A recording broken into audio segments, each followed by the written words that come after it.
Today in class, we talked about how we can add fractions with uncommon denominators using a model, just like you see on the paper. So right now we have 1/3 plus 1/2. We start off a problem like this, and we've talked a lot about it in class, by finding my least common multiple. That's what LCM stands for. Some students may already know between 2 and 3, my least common multiple is going to be 6. If they don't know, they can simply, and they know this because we've practiced this plenty of times, list the common multiples of 2 and 3. So we start with 2, we have 2, 4, we see 6. We start with 3, go immediately to 6. We see that 6 is my first least common multiple. So what that means is we're going to use that least common multiple, and we're going to go to our drawing here. Here we see 1/3. We have to be able to cut this picture up, so now instead of having 3 parts to it, it's going to have 6 parts to it. So if I'm going to take my 1/3, and if I have 3 parts, I want to make 6, I'm just going to cut that in half. So the students today, we practice cutting up these figures. So now you can see here, instead of having 3 parts like I originally did, I cut it in half, and now I have 1, 2, 3, 4, 5, 6 parts to this figure. And now instead of only having one of those parts shaded, I see that there's 2 parts shaded. So now we have 2, 6. We know we're adding, so we're going to bring down my addition sign.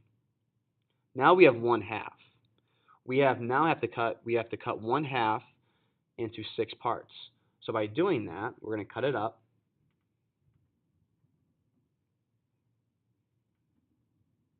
And now I see I have 1, 2, 3, 4, 5. I have 6 parts. So I'm going to bring down that 6. And this time I have 1, 2, 3 out of 6 parts that are shaded. Now that I have two equivalent fractions, because now we can see that 1/3 is equivalent to 2 6, and we can also see that 1/2 is equivalent to 3 6.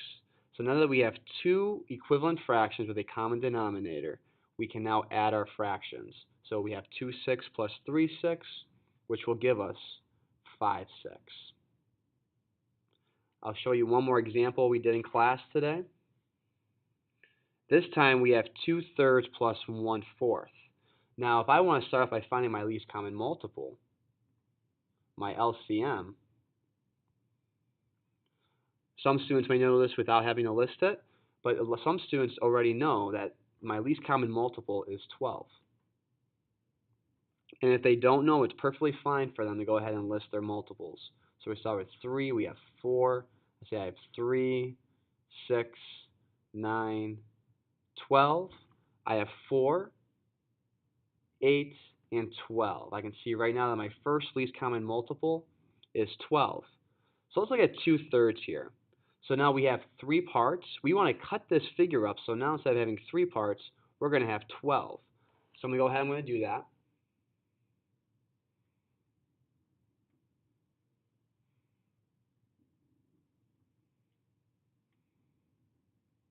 And now I have a 4 by 3, which gives me 12 complete parts here. So now my new denominator is going to be 12.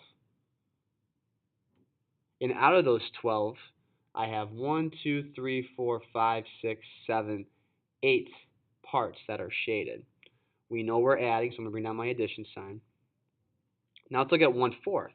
I have 4 parts here. I'm going to cut up this figure, so now I have 12 parts.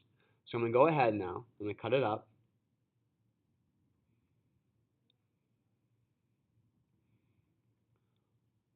So now I can see I have a 3 by 4. Now I have 12 parts. And out of those 12 parts, I got 1, 2, 3 that are shaded. And I can see here that 8/12 is equivalent to 2/3, and that 3/12 is equivalent to 1/4. And now that I have two equivalent fractions with a common denominator, I can go ahead and add. So now I know that 8/12 plus 3/12 will give me 11/12. Thank you for watching, and if you have any questions based on this video, please feel free to contact me anytime. Thank you.